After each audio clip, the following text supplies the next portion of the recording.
Progres revitalisasi Sungai Sekanak Lambidaru Palembang kini sudah mencapai 92% dari target.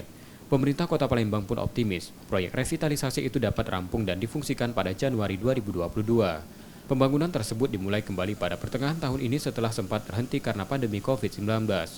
Untuk mencegah erosi, tepi sungai telah dipasang trap. Sedangkan dasar sungai juga telah dikeruk guna mencegah pendangkalan. Revitalisasi Sungai Sekanak Lambidaru mencakup segmen sepanjang 800 meter dari kawasan Jerambah Karang hingga Palembang Indah Mall yang menelan anggaran 42 miliar rupiah. Pengerjaan kini berlanjut pada pembangunan pedestrian di pinggir sungai. Pedestrian tersebut nantinya juga berfungsi sebagai taman rekreasi bagi warga. Setelah revitalisasi selesai, Pemkot Palembang juga akan memberdayakan masyarakat sekitar agar turut merawat dan menjaga kelestarian sungai agar tetap bersih dan tidak kumuh. Target ya akhir tahun ini selesai ini di Desember.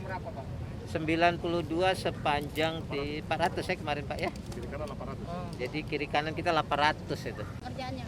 Ini aja nih, tinggal beberapa landscape-nya aja, tinggal pohon sama ini jalan pedestrian lah. Januari bisa beroperasi Pak ya Pak. Insya Allah kita launching bersama Pak Wali untuk Sekanak Lambidaru ini di awal Januari. Setelah segmen Jerambah Karang, rencananya revitalisasi Sungai Sekanak akan berlanjut sepanjang 1,5 km dan segera akan dilaksanakan mulai tahun depan. Total rencana revitalisasi ini akan mencakup daerah aliran Sungai Sekanak sepanjang 11 km ke arah hulu di kawasan Lambidaru. M. Rizky Nurmizan, Kompas TV, Palembang, Sumatera Selatan.